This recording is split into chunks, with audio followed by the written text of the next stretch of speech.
I never believed in fate until that September night when my life changed forever. My name is Sophia. I'm 28 years old, and I work as a curator at an art gallery downtown. My life was predictable, organized, and secure. Or at least it was until fate came along. It was a rainy Friday when I received a mysterious invitation. A cream-colored envelope with no return address, just my name written in elegant calligraphy. Inside was a black card with gold lettering, private exhibition, selected guests. Only 247 Rua das Flores. Midnight. On the back, a single word, come.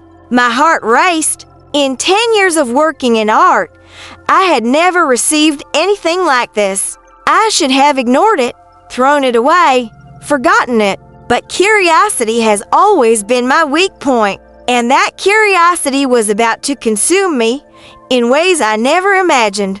That night, I dressed more carefully than usual. I chose a black dress that hugged my curves, high heels that gave me confidence, and a perfume I'd saved for special occasions. Something inside me knew that night would be special, even without knowing why. The address led me to an old building in the historic district. The facade was understated, almost somber, but there was a hidden elegance in every detail. A doorman in a tuxedo greeted me with a knowing smile, as if he had been expecting me. Madam Sophia, he said, welcome.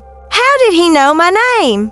He hadn't given it to anyone, but before I could ask, he was leading me down a candlelit hallway where the air carried the scent of jasmine and something else, something that awakened my senses in a disturbing way. The main hall took my breath away, not because of the artwork on the walls, though it was extraordinary, but because of the atmosphere. The lights were soft, almost intimate. There were perhaps 30 people, all elegantly dressed, talking in low tones. And then I saw him. He was leaning against a wall, staring at a painting that seemed to pulse with a life of its own. Tall, with slightly wavy dark hair, and features that seemed sculpted by a Renaissance master. He wore a suit that cost more than my 3 months' salary, but it was the way he moved that mesmerized me. Every gesture was calculated, elegant, dangerous. Our eyes met across the room. For a moment, I felt as if the world had stopped. His eyes were such an intense blue that they made me forget to breathe. He smiled, a smile that promised secrets and danger in equal measure, and began walking toward me. Sophia, he said, his deep voice making my name sound like a caress. I was hoping you'd come. Do you know me? I asked, trying to maintain my composure as my heart raced. I know your work at the Metropolitan Gallery. Your curations are provocative. The way he said provocative sparked something inside me. I'm Alessandro Romano. This is my private collection. Romano. The name echoed in my mind. I'd heard rumors about a mysterious collector, someone who owned works that didn't officially exist, pieces that museums would pay a fortune to own. And here he was, in front of me, looking at me as if I were the most precious work of art in the place. Would you like to see something really special? He asked, extending his hand. I should have refused. I should have made up an excuse and left. But when your fingers touched mine, an electric current ran through my entire body. I let you guide me through a hidden door behind a bookcase of antique books. What I saw on the other side changed everything I thought I knew about art, about desire, about myself. It was a smaller, more intimate room where the walls were covered with paintings that portrayed human sensuality in its purest and most intense form. They weren't vulgar, they were magnificent. Each brushstroke captured not just bodies, but emotions, desires, and passions that seemed to leap from the canvas. These works have been considered lost for centuries, Alessandro murmured close to my ear, his warm breath sending shivers down my spine. Paintings that explored aspects of human nature that society preferred to hide. I stopped before one particular painting. It depicted a woman with features that strangely resembled my own, her eyes closed in ecstasy, shrouded in transparent veils that revealed more than they hid. "It's stunning," I managed to say, my voice coming out hoarser than I intended. "You look just like her," Alessandro said, standing behind me. I could feel the heat of his body, the masculine scent emanating from him. The model in this painting was known as the artist's muse. It was said that she inspired not only his art, but his deepest desires. I turned to face him and realized we were very close. His eyes seemed to see right through me, discovering secrets I didn't even know I possessed. "Why did you bring me here?" I asked, my voice barely above a whisper. "Because I recognized something in you, Sophia. The same passion I see in those paintings, the same intensity those artists sought to capture." His hand lifted slowly, his fingers lightly touching my face. "You hide it so well in your everyday life, but it's there. I can see it." My heart was racing. Part of me wanted to run away, return to the safety of my organized life. But a bigger part, a part I'd stifled for years, wanted to stay. I wanted to discover what those blue eyes promised. "There's more," he said, his voice low, hypnotic. "Things I only show to very special people." Before I could respond, he led me to a spiral staircase that led to the upper floor. Each step we climbed increased the tension between us. The air felt charged with electricity, with unspoken possibilities. The upper floor was his private office, but also something more. The walls were covered in dark red velvet. A grand piano sat in one corner, and on an antique table sat manuscripts that looked centuries old. But what caught my attention most was the view. Floor-to-ceiling windows offered a panoramic view.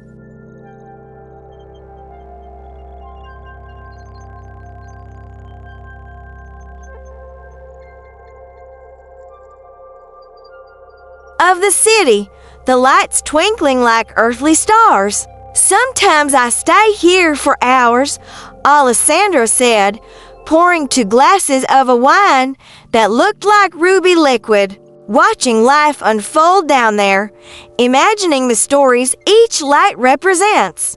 I accepted the glass, our fingers touching again. The wine was extraordinary, awakening flavors I hadn't even known existed.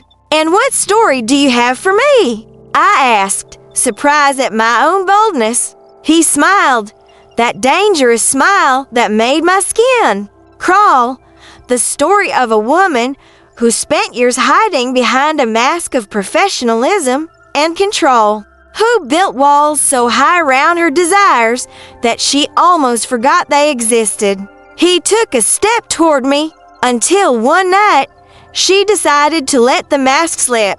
His words struck me like well-aimed arrows. How could he know me so well after such a short time? How could he see through the defenses I'd built up over years? "You don't know me," I said, but my voice betrayed a lack of conviction. "No," he leaned even closer. "So tell me, Sophia, when was the last time you did something you truly wanted to do? When was the last time you allowed your instincts to guide your actions instead of your reason?" I couldn't answer because I couldn't remember. I'd lived for so long following routines, living up to expectations, being the person everyone expected me to be. "There's a difference between existing and living," he continued, his voice now just a seductive murmur.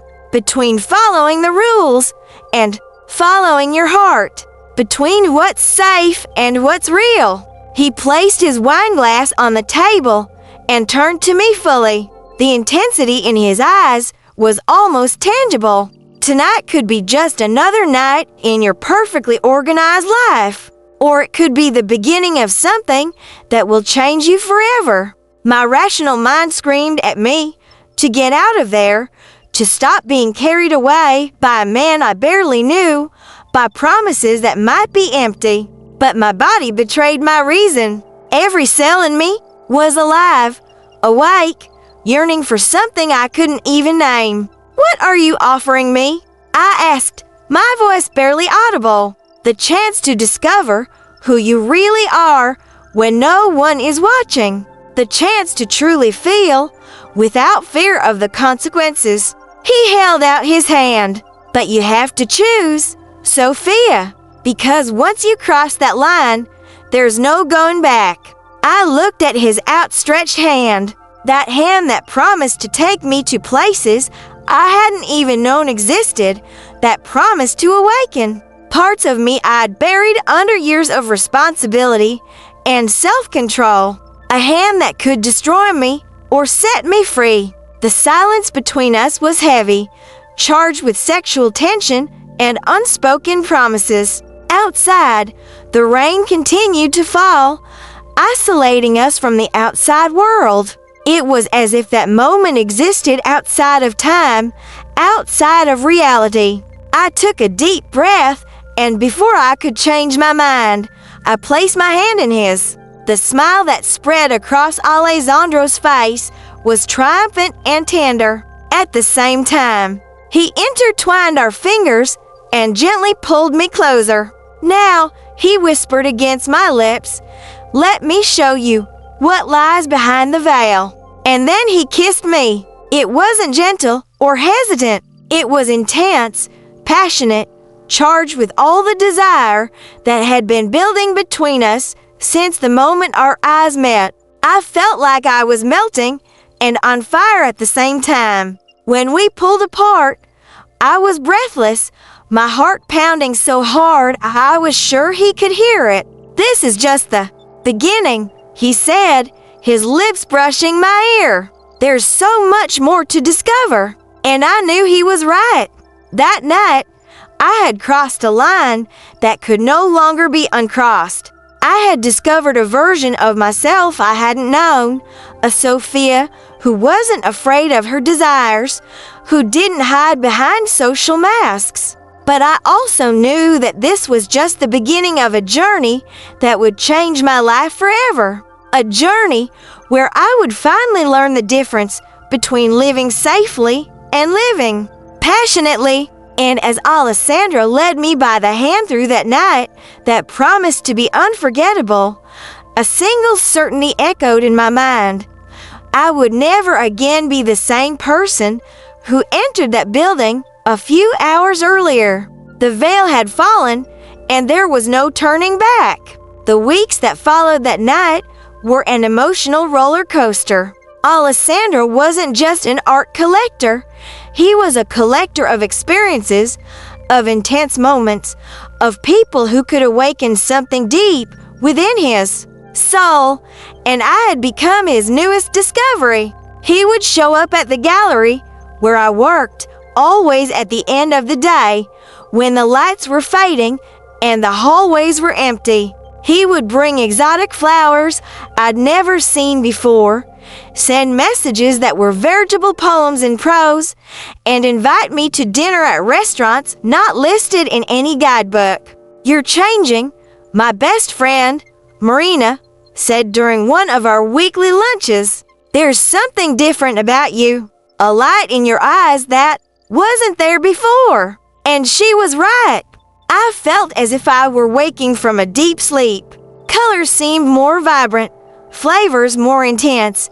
Each of Alessandro's touches awakened sensations I hadn't even known my body was capable of. But along with this discovery came fear. 3 weeks after that first night, Alessandro took me to his apartment. It was a penthouse in the city's most exclusive neighborhood, with a decor that blended antiques with contemporary art.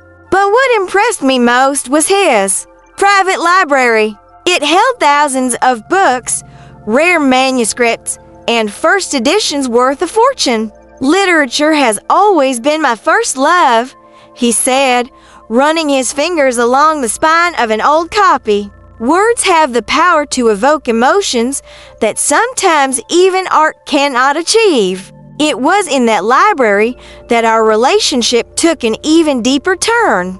Alessandro wasn't just seductive, he was intelligent in a way that challenged me intellectually. We talked about philosophy, art, and literature for hours on end. He asked me questions that forced me to rethink everything I thought I knew about myself. "What was the moment you decided to stop dreaming?" he asked one night, as we lay on the Persian rug in the library, surrounded by open books and glasses of wine. The question hit me like a punch in the gut. "I never stopped dreaming," I replied, but even as I said the words, I knew I was lying. "We all stop at some point," he said, stroking my face. "Usually when someone tells us our dreams are impossible or impractical or irresponsible. And so we build a life that's safe, but not ours." Her words echoed in my mind for days. When was the last time I'd truly dreamed about something? When was the last time I'd done something just because I wanted to, not because it was expected or responsible? It was then that Alessandro revealed his greatest secret to me. On a new moon night, he took me to a place I never imagined existed in our city. It was an underground theater, hidden in the catacombs of a historic building. But it was no ordinary theater. "Welcome to the Circle," he said, leading me down a narrow staircase lit only by torches. "Here, people like us can be truly free." What I saw when we arrived in the main hall challenged all my assumptions about art, about performance, about the limits of human expression. It was a spectacle that blended dance, theater, music, and something else. Something that touched the soul in a way I had never experienced. The artists weren't just performers. They were people telling their most intimate stories through their bodies, their voices, their exposed souls. There was no judgment there, just pure acceptance of the human condition in all its complexity. These people understood something most never will, Alessandro whispered in my ear. That life without passion is no life at all. It's just survival. That hiding who we truly are is the greatest tragedy we can commit against ourselves. During the performance, I felt tears streaming down my face. They weren't tears of sadness, but of recognition. I was seeing reflections of myself in every movement, every expression, every moment of raw and honest vulnerability. After the show, Alessandro introduced me to the artists. They were people of all ages, professions, and backgrounds. A doctor who discovered his passion for dance at 50. An executive who left everything behind to become a poet. A teacher who found in music the voice he never knew he had. "And you, Sophia?" asked one of the dancers, a woman with piercing eyes and a warm smile. "What is your true passion?" The question caught me off guard.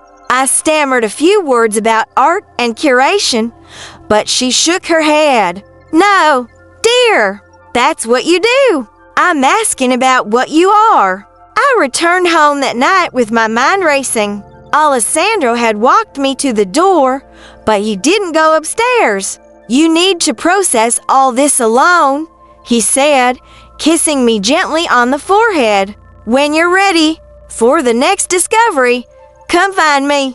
I spent the next 3 days in a kind of trance. I continued going to work, fulfilling my obligations, keeping up appearances. But inside, A revolution was taking place. Every superficial conversation, every forced smile, every "how are you?" sounded false, empty, and meaningless. On the fourth night, I couldn't take it anymore. I got in my car and drove to Alessandro's apartment. He opened the door as if he'd been expecting me. "I'm scared," I said, the words coming out in a broken whisper.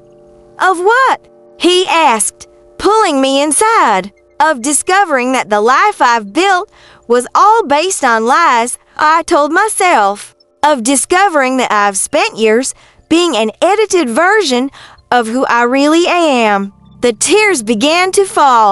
What if I don't like the person I find underneath all these layers? Alessandro took me in his arms, and for a moment, he just let me cry. When I finally calmed down, he looked into my eyes with an intensity that made me feel like he could see straight into my soul. "Sophia, do you think I would have chosen you if I didn't see something extraordinary in you? Do you think I would waste my time on someone ordinary?" He cupped my face in his hands. The woman I saw that first night, the woman who let her curiosity drive her despite her fear, the woman who had the courage to question her own life, that woman is who you really are. The rest is just a disguise. That night, I made love to Alessandro in a way that transcended anything I had experienced before. It wasn't just physical, it was a connection of souls, a mutual recognition of two people who had found each other beyond social masks, beyond expectations, beyond fear. When I woke up the next morning, a decision had crystallized in my mind. It was time to stop living the life I thought I should live and start living the life I truly wanted. But what I didn't know was that Alessandro was hiding a secret that would change everything again. A secret that would test not only our relationship, but everything I had discovered about myself. The following week, while organizing a gallery show, I received a link that chilled my blood. It was from a private investigator tracking down stolen artwork. And one of the pieces Alessandro had shown me from his private collection was on the list. "Madam Sophia," said the investigator, "I need to speak to you about Alessandro Romano. There are things about him that you need to know." My world fell apart. The man who had taught me how to live, who had shown me parts of myself I hadn't known, who had become the center of my transformation, could be a criminal, and I was in love with him. That discovery presented me with the most difficult choice of my life. Should I report him, even though I knew it would destroy not only him, but also the new version of myself I'd discovered? Or should I pretend I knew nothing and continue living a passion I now knew was built on dangerous secrets? The answer came in a way I never expected. Alessandro appeared at my door that same night, but he wasn't the same confident man I knew. His eyes were dark, tired, filled with a weight I hadn't seen before. "You know," he said simply. There was no need for questions or explanations. Somehow, he knew I had discovered his secret, and in that moment, I realized our story was just beginning. Because true love, the kind of love that transforms and awakens, is not tested by perfection, but by the ability to accept and transcend imperfections. "Tell me the truth," I whispered, "all of it." And then, under the veil of the approaching dawn, Alessandro Romano began to tell me a story that would forever change my understanding of love, of truth, and of the price we sometimes pay for passion.